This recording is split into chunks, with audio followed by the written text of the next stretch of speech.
Do you have a question for Paul? The next thing is that in telling our children the narrative of God, what He's given to us and how He's acted in history,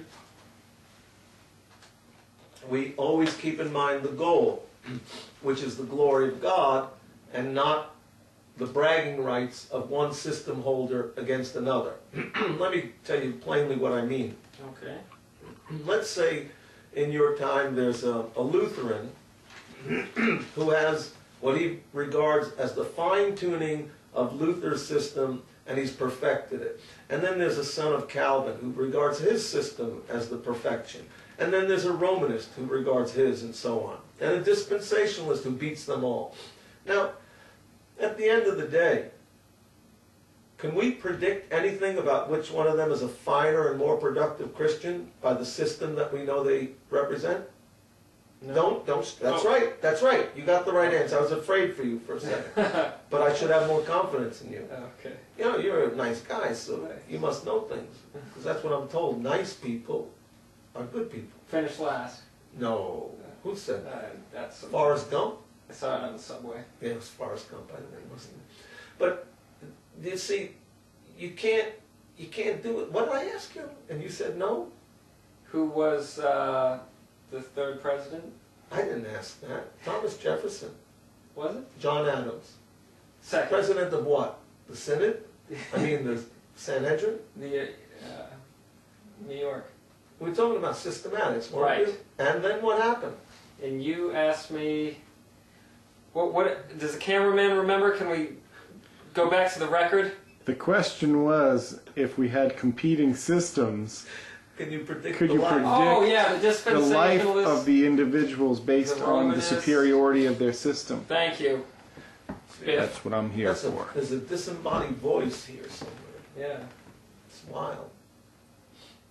No, but my point was Right. No. that, That's what I said. and so I asked, when Jesus, I told you in 2 Corinthians 5, we're all going to appear before the judgment seat of Christ to give an account for everything done in the body.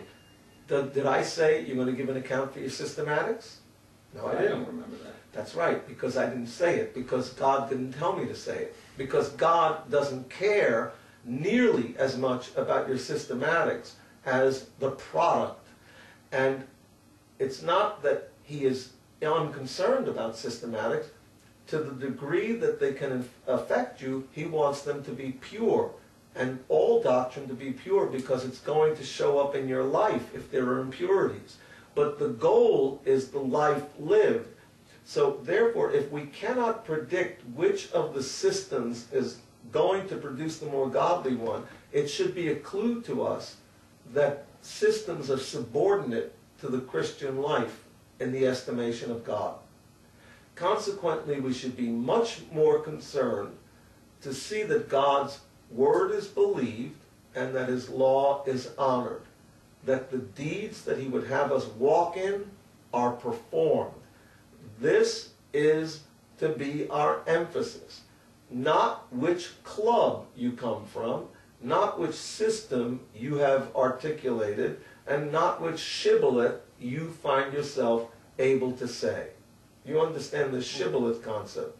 I found it lacking in a group I spoke to recently. They didn't expect me, but I turned up at one of their studies and I talked about shibboleth, and they all looked at me like, huh? What's a shibboleth? Did you kill them? I yelled at them. But, you know... Well, maybe you should explain it for the viewing audience. They didn't say sibilance, or else I'd have. Sibilance. Sibilance. Okay. Yeah, semblance. Okay. No. You see, now, the tulip thing is, they said that the scriptures are reducible to these propositions. That in the act of salvation you have a man who's totally depraved. And by that they meant that it touches every aspect of his being. Which is fine. They said that as far as election is concerned, that it's unconditional, that God elects people, and they're specifically saying, not on the basis of foreseen good works, but on the basis of His sovereign good pleasure. Indisputably correct. I dealt with this in Ephesians chapter 1. It's on the books. It's there. The atonement of Christ, they suggest, was limited on the cross. Limited in working from the end backwards, where you find a certain number of people gathered in heaven. Therefore, you deduce that in history, those were the people for whom he died.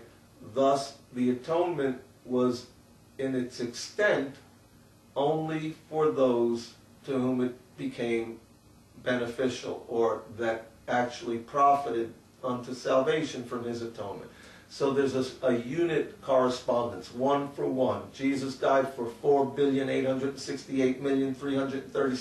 4,868,337,222 people. They are the ones for whom the atonement is a benefit.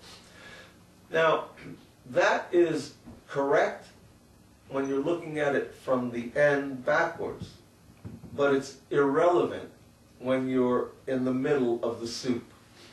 So Mr. JR is on to something here, and I'll get to fill it out in a second for Do you. you have a question for Paul?